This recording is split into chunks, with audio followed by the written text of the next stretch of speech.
ఒక జంట పక్షిలో ఒక దానిని కొట్టాడు బోయవాడు.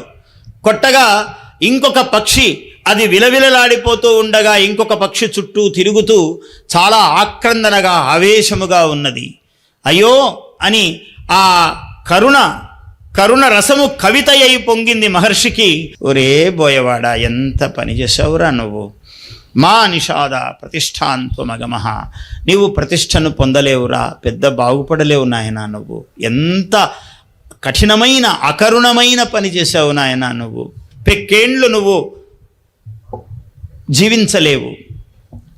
యత్ క్రౌంచమిథునాత్ ఏకం అవధీహి కామమోహితం, కామమోహితమైనటువంటి ఒక క్రౌంచ పక్షిని నీవు కొట్టావే, ఎంత దారుణము ఈ క్రియ అని మహర్షి కరుణ రసము కన్నీరై కవితయై పొంగినది ఆయనకి. మహానుభావుడు మహర్షి కదా ఆయన.